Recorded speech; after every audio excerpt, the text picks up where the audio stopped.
안녕하세요. 반갑습니다. 자, 한국사 수업 다시 시작해 보겠습니다. 자, 오늘은 신라의 삼국통일 이야기부터 시작한다고 얘기했었죠. 자, 시기상으로는 7세기부터입니다. 자, 우리 필기를 새롭게 해야 될 것 같은데요. 자, 제목을 다시 한번 써봅시다. 1-3이고요. 제목을 일단은 삼국통일이라고 써주세요. 자, 좋습니다. 자, 밑에다가 연표를 그어볼게요. 쫙 길게 연표를 그려주세요. 6세기 말경에 중국에서 큰 변화가 일어났다고 했죠. 그 변화 때문에 우리도 거기 휘말려 들어갔다는 얘기를 지난 시간에 끝나면서 했던 것 같은데 기억나죠? 자, 그 얘기를 이쪽에 지도로 보면서 다시 한번 해보도록 할게요. 자, 지도 잘 보이죠? 자, 보시면은 고구려, 백제, 신라가 이렇게 있고요. 신라가 현재 한강 유역을 차지한 상태입니다. 자, 그리고 이 중국 쪽을 보면은요, 이 중국이 원래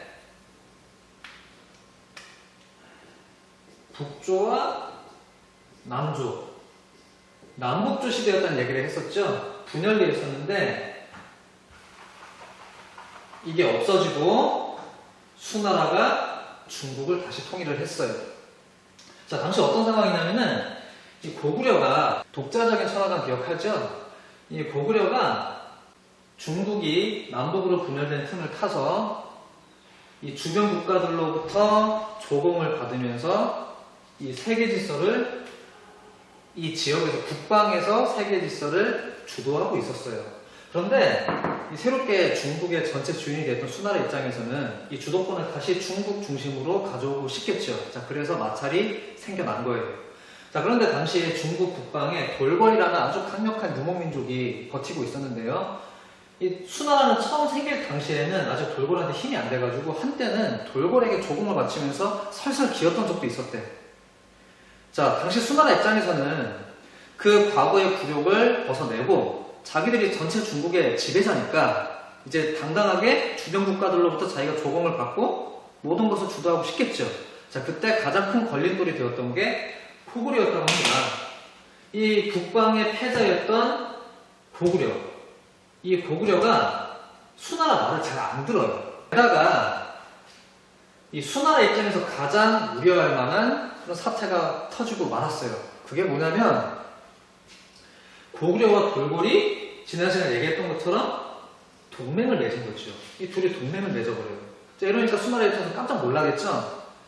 자, 그래서 이 수나라가 결국에는 고구려를 침략을 하게 되는데 총 4차례 침략을 합니다. 4차례 침략을 하는데 그 중에 가장 강력했던 것은 2차 침략 때 수양제가 100만 대군을 끌고 고구려에 대대적으로 침략했던 사건이었어요. 그 전쟁에 대해서 중학교 때 많이 들었을 테니까 그냥 간단하게 그냥 얘기를 하고 끝내도록 할게요. 연표를 봅시다.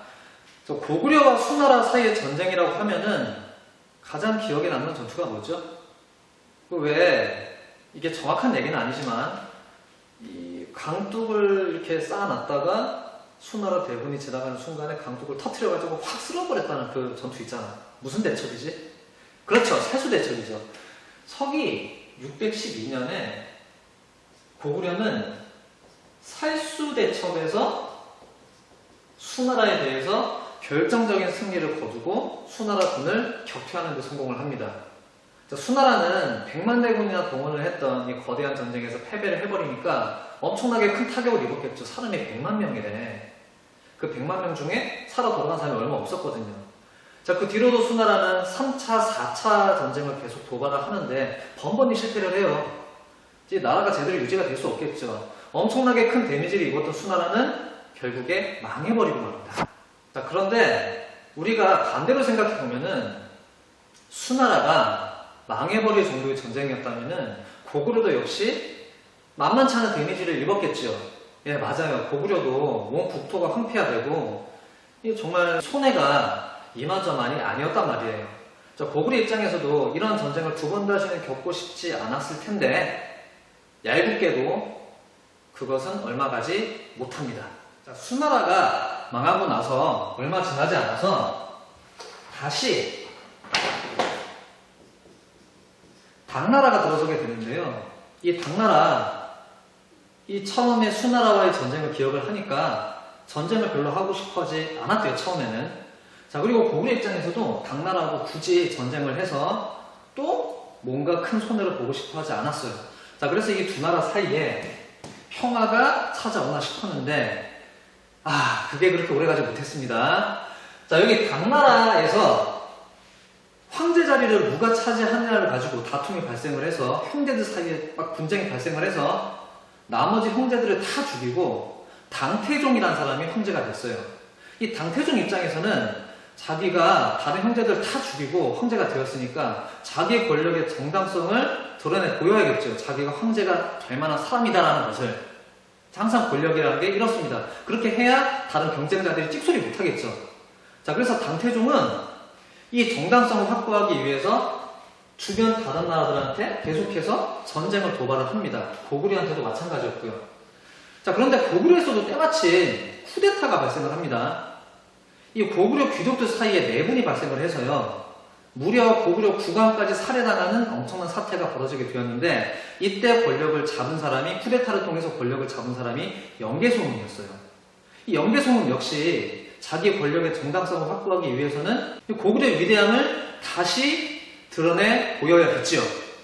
자, 당시 고구려는 당나라하고 평화관계를 만들어가면서 굉장히 저자세를 취하게 되는데요. 낮은 자세를 취하게 되는데, 이것 때문에 고구려 주변의 다른 민족들이 다 고구려한테서 떨어져 나가서 당나라한테 이제 붙어버리게 되는 그런 변화가 찾아오고 있었거든요. 자, 고구려 입장에서는 이 변화를 그대로 받아들이면서 당나라가 주도하는 국제 질서에 그대로 종속이 되느냐, 아니면 북방을 주도하는 독자적인 천하관을 그대로 고수하느냐, 이 갈림길에 서 있었는데, 영계소문은 자기의 권력의 정당성을 확보하기 위해서 두 번째 길, 당나라와 싸워서 이 고구려의 원래 그 위대함을 지키려는 그 길을 선택을 하게 됩니다.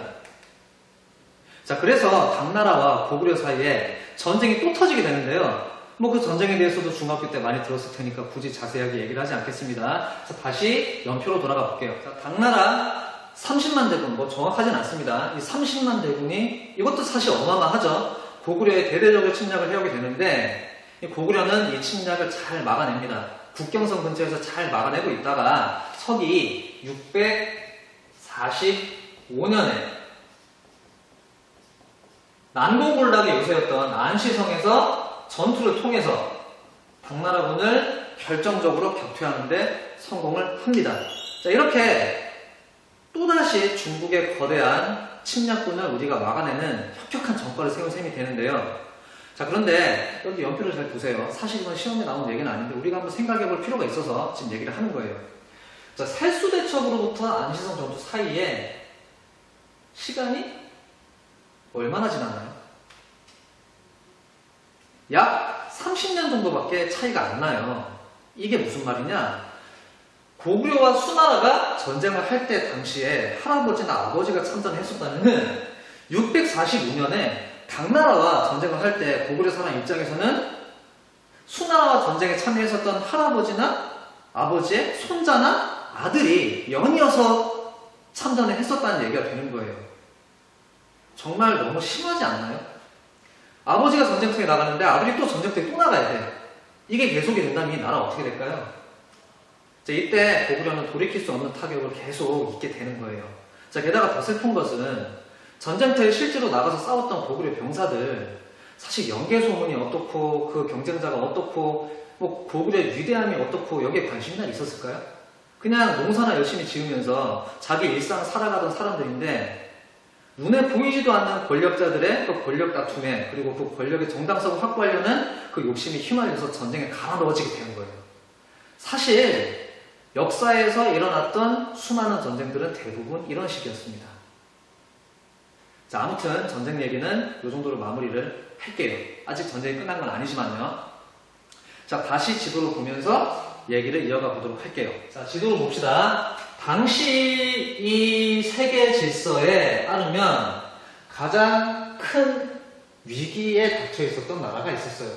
어느 나라일까요? 자, 당시 관계를 한번 볼까요? 자, 고구려는 당나라하고 얼마 전에 전쟁이 끝났고요. 당나라는 그 이후로 대규모 침략을 한동안 하지 않는 상태였어요. 그리고 이 돌고라고 고구려는 계속 연계관계를 맺고 있는 상황이었어요. 자, 그런데 여기 봅시다. 신라하고 백제를 볼게요. 신라가 한강 유역을 차지를 해버렸죠. 누구의 뒤통수를 쳐서? 그렇죠. 백제의 뒤통수를 쳤잖아. 그럼 백제하고 신라가 계속 싸우는 상태였겠지요. 이 백제가 한강 유역을 빼앗겼지만 여전히 만만한 상대가 아니었거든요. 자, 게다가 고구려하고도 대립을 하고 있었어요. 고구려도 자기들이 차지했던 한강 유역을 신라한테 빼앗긴 상태였으니까요. 자, 그럼 이 중에 누가 왕따일까요? 그렇죠. 신라죠. 신라는 기껏 차지해놨던 한강 유역을 다시 빼앗기고 더 나아가서 나라까지 망해버릴 수도 있다는 그런 위기 상황에 빠져버린 거예요. 자, 그래서 이 신라는 양쪽으로부터 공격을 당하고 있는 이 상황을 벗어나려고 처음에 고구려한테 사신을 보내서 전쟁을 멈추고 자기들과 다시 동맹을 맺자고 제안을 합니다. 자, 그런데 이때 고구려는 신라 사신을 옥에 가두어버리고 이 제안을 거부해버립니다. 어떻게 거부하냐면은 신라하고 전쟁을 멈추는 것은 우리 고구려 입장에서도 좋은 일이나 그러려면 조건이 있다. 그 조건이 뭐냐? 신라 입장에서 받아들이기 힘든 것이었어요. 그 조건은 바로 신라가 차지한 한강 유역을 고구려에게 다시 돌려달라는 것이었죠. 신라 입장에서 받아들이기 힘들었겠죠. 자, 그래서 이 협상이 결렬이 되고 마는데 선생님 개인적인 생각으로는 이게 좀 아쉬움이 나와요. 고구려 입장에서도 언제 당나라가 다시 쳐들어올지 모르는 상황인데 신라의 제안을 받아들이고 신라와 백제를 적절히 조정을 하면서 둘 다 견제를 하면서 후방을 안정시키는 게 좀 더 좋지 않았었나라는 그런 생각이 들기는 하지만 어쨌든 연개소문 입장에서는 고구려의 위대함을 드러내줘야 자기의 권력의 정당성이 인정이 되기 때문에 한강 유역을 다시 되찾으려는 욕심도 있었던 모양입니다. 자, 그래서 신라는 이 협상에서 결렬이 되고 나서 이 절망에 빠지게 되는 거죠. 이 신라 입장에서는 그럼 이제 남은 선택지는 하나밖에 없어요. 그럼 어디서 이 상황을 타개해줄 수 있는 구원투수를 찾을 것이냐? 그렇죠. 이 바다 건너 당나라. 게다가 한강 유역을 차지해 나서 당나라로 직접 통할 수 있게 되었잖아요. 이 신라 사신이 징벌귀족 중에 한 명이 당나라로 건너가서 당태종을 만나서 교섭을 해서요. 이 신라와 당나라의 동맹이 성사가 되게 됩니다. 자, 이때 당나라로 건너간 사신이 누군지 교과서에서 잠깐 찾아볼게요. 교과서 22쪽에 나와 있습니다. 찾았나요? 그렇죠. 춘추라고 나와 있습니다. 춘추. 자, 징골귀족이니까 왕족 중에 한 명일 거고요. 김씨입니다. 자, 그럼 이름이 뭐죠? 그렇죠. 김춘추입니다. 이 김춘추가 당태종을 직접 만나서 단판을 지어서 신라와 당나라 사이의 동맹을 성사시킨 게, 자, 연표를 다시 볼게요.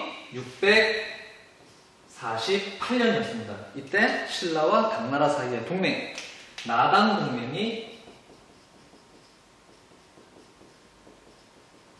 체결되었어요. 김춘추는 이 봉을 신라 사람들한테 인정을 받아서 그 힘으로 654년에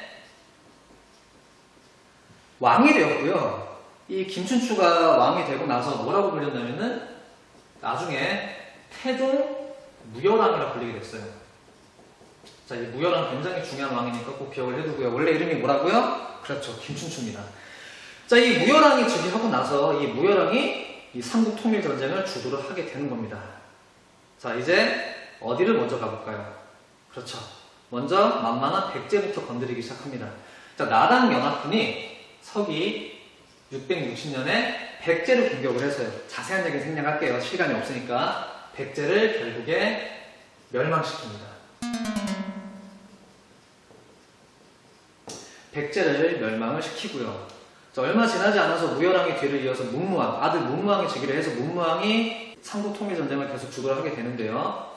당시 고구려의 상황이 어땠냐면요. 연개소문도 죽었어요. 연개소문 죽고 나서 그 아들들이 몇 명이 있었는데요. 그 아들들 사이에 후계자 분쟁이 발생을 해서 나라가 산산조각납니다. 막 어디는 신라에 항복을 해버리고 또 어디는 당나라에 항복을 해버리고 완전 개판 오분전이죠. 자, 이렇게 돼버리니까 고구려는 더 이상 이 나당 연합군의 침략에 효과적으로 맞설 수 없는 상황이 되었고요. 결국 서기 668년에 고구려까지 멸망을 합니다. 자, 여기까지 잘 따라오셨죠? 자, 백제하고 고구려가 망해버렸으니까 어떻게 되는 걸까요? 이제 끝난 걸까요? 여기서 끝난 게 아니었어요. 왜냐하면 이 당나라가 신라를 공짜로 도와준 게 아니었거든요. 공짜로 도와줄 리가 없죠. 알고 보니까 아니 글쎄 이 당나라는 백제와 고구려를 넘어서 신라까지 전부 다 직접 지배하려는 야욕을 품고 있었던 거예요. 자, 교과서 22쪽에 왼쪽에 나와 있습니다. 당나라가 백제가 멸망해버린 그 땅에 웅진도독부를 설치를 하고요. 그리고 고구려 옛땅에 안동도독부를 설치합니다. 자, 그리고 신라에는 계림도독부를 설치합니다. 계림이 뭔지는 알죠? 신라 옛날 이름이었죠? 자, 도독부, 도호부. 이거 사실 뭐랑 비슷한 거냐면은 예전에 한나라가 고조선을 멸망시킨 다음에 설치했던 한군영 기억나죠? 그 한군영과 비슷한 거거든. 결국에 이 당나라는 이 전쟁의 끝에 전부 다 한반도까지 다 먹어버리려는 욕심이 있었던 거죠. 자, 여기에 신라가 그냥 굴복해버리면 나라가 망해버리겠죠.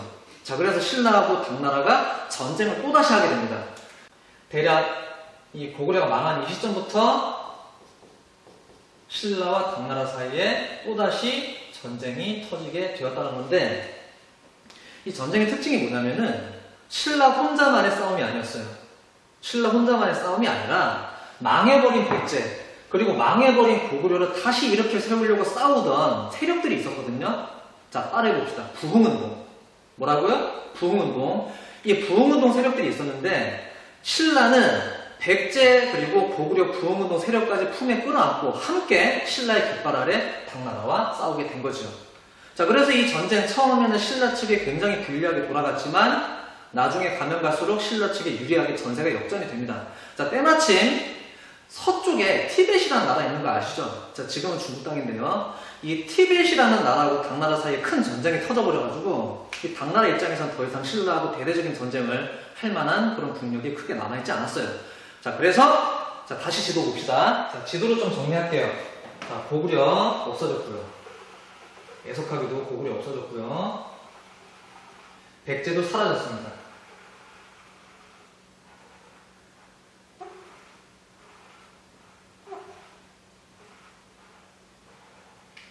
신라가 어디에서 당나라 군을 물리치기 시작을 했냐면요.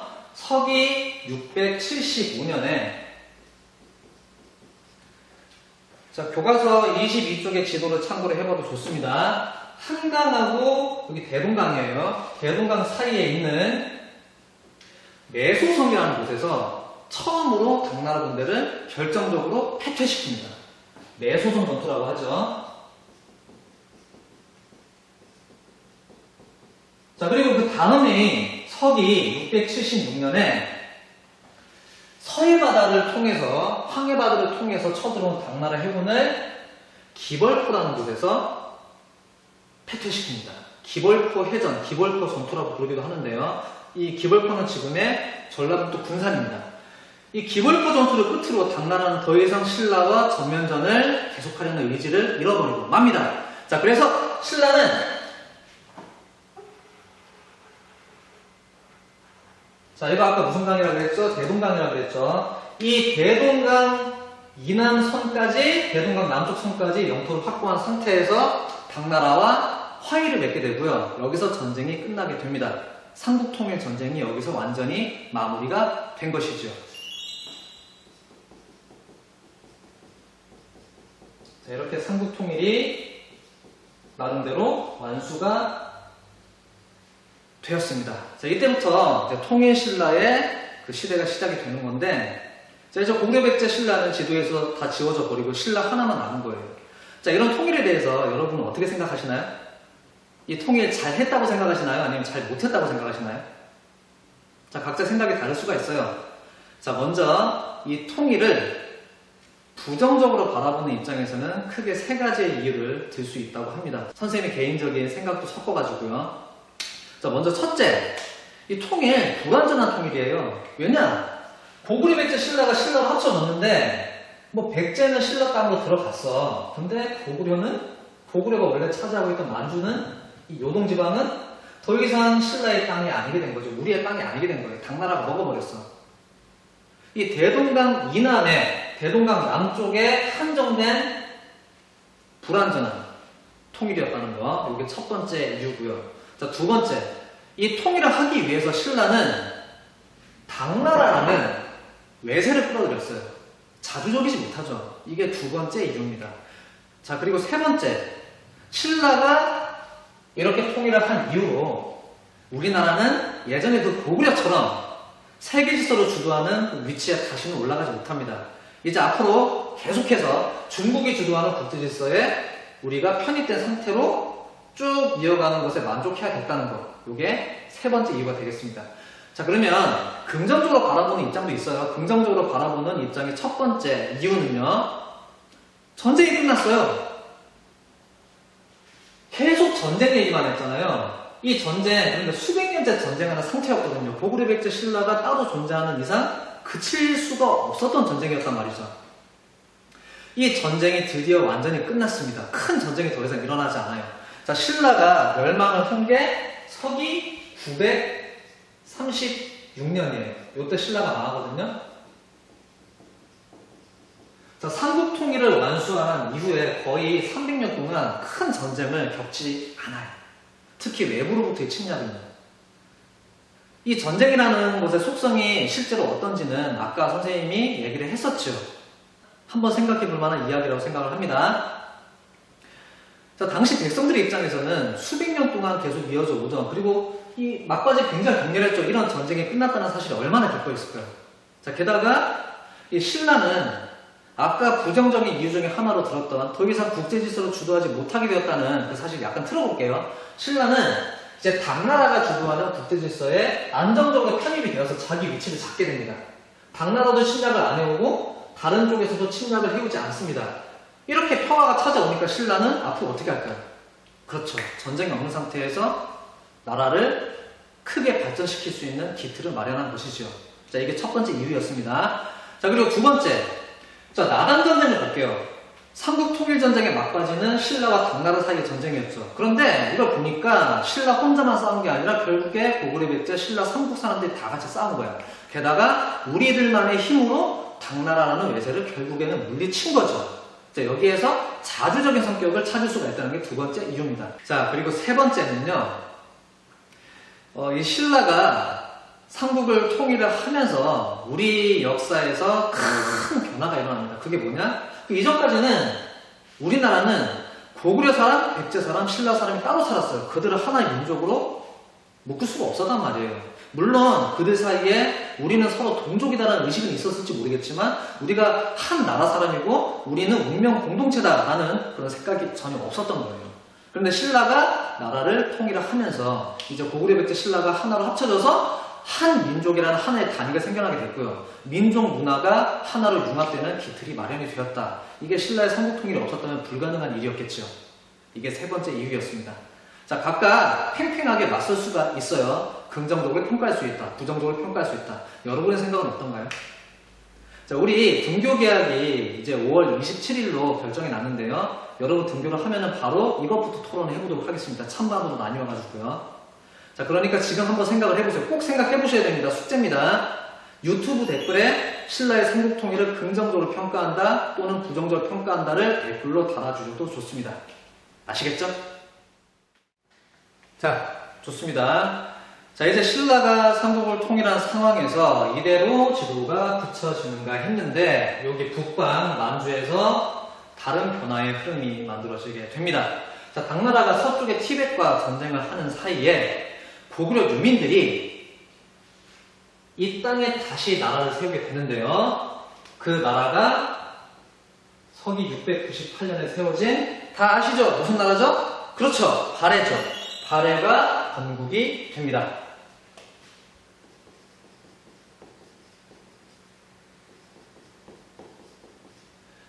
자, 그래서 이 발해는 몇 년까지 이어지게 되냐면 서기 926년까지 이어지게 되거든요. 이때 이제 멸망을 해요. 거의 신라가 망하는 시기랑 겹치죠. 이 두 나라는 나란히 존재했던 거예요. 자, 그래서 이 시대를 그냥 단순히 통일 신라 시대라고 부르지 않고요. 남북국 시대라고 부르게 되는 거죠. 자, 이제 제목을 다시 한번 써볼까요? 삼국 통일과 함께 이어진 시대가 있었으니 그것은 남북국 시대였다. 자, 좋습니다. 자, 이 발의 얘기를 먼저 아주 잠깐만 해볼게요. 잠깐 해보고 다음 이야기로 넘어가 보도록 할 텐데요. 자, 봅시다.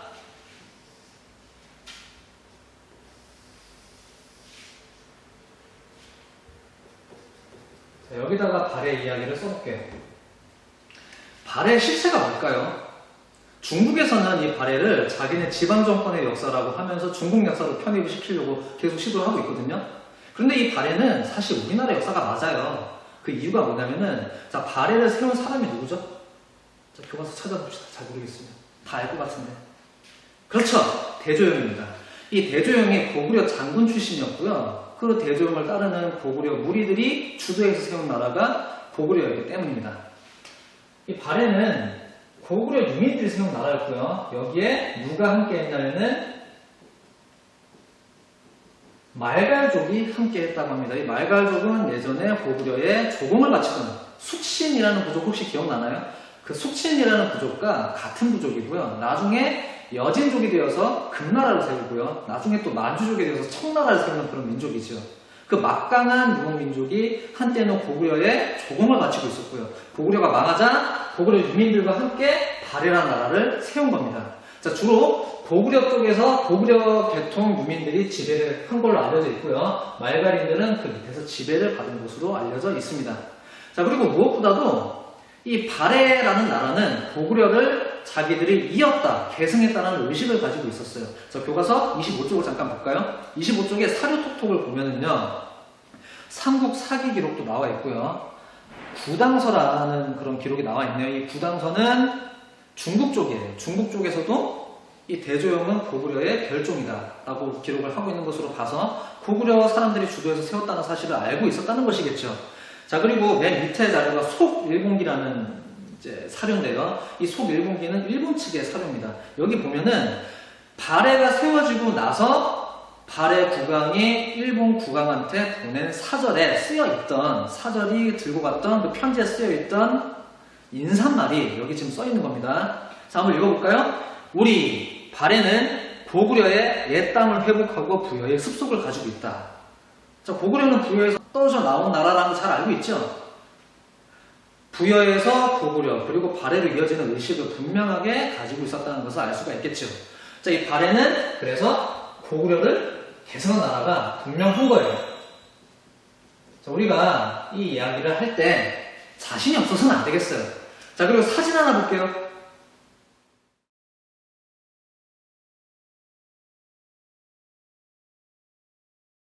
자, 이 사진, 이게 뭔 거 같나요? 이게 뭘까요, 이게? 뭔가 돌판이 쭉 쌓여있죠? 이게 뭐냐면, 저 밑에서 불을 떼어가지고 난방을 하던 난방시설이에요. 우리 민족 고유의 전통이라고 할 수 있는데, 뭐지? 두 글자로? 그렇죠. 온돌이죠. 이 온돌은 고구려 사람들이 처음으로 사용하기 시작했다고 알려져 있습니다. 그런데 이 사진은요, 발해 유적에서 나온 온돌 유적입니다. 고구려 사람들이 쓰던 난방장치인 온돌을 발해 사람들도 그대로 쓰고 있었다는 것. 이것만큼 확실한 증거가 어디 있을까요? 이 문화를 같이 공유하는데 다른 나라였을까요? 중국이었을까요? 이게 발해가 아니었다는 거죠. 자, 분명하게 기억을 해두기 바랍니다. 자, 아무튼 이 발해는 아무래도 고구려를 멸망시킨 당나라하고 처음에는 잘 지내기 힘들었을 겁니다. 자, 그래서 1대 대조영을 이어서 왕이 되었던 2대 무왕 때는 중국을 공격을 해서 당나라를 공격해서 이 당나라가 고구려를 침략할 때 전쟁 기지로 삼았던 산둥반도라는 곳을 박살을 내기도 합니다. 대단하죠? 자, 그런데 이 발해는 객관적인 국력으로 봤을 때 당나라와 상대가 되지 못했기 때문에 계속 전쟁만 할 수는 없겠죠. 결국에는 발해는 당나라와 친선 관계를 맺고요. 관계를 좀 정상화하고요. 당나라로부터 앞선 문물을 받아들여서 나라를 발전시키려고 노력을 하게 됩니다. 자, 무왕의 아들 문왕 때 발해는 당나라와 관계를 정상화하고 당시 당나라가 갖춰놓고 있었던 선진적인 정치 제도였던, 자, 따라해봅시다. 삼성육부제. 이 삼성육부제를 도입해서 운영을 하게 됩니다.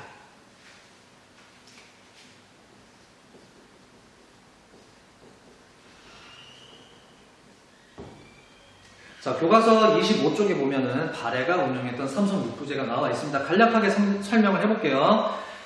자, 정당성, 선조성, 중대성, 성이 3개가 있죠. 그래서 삼성이야.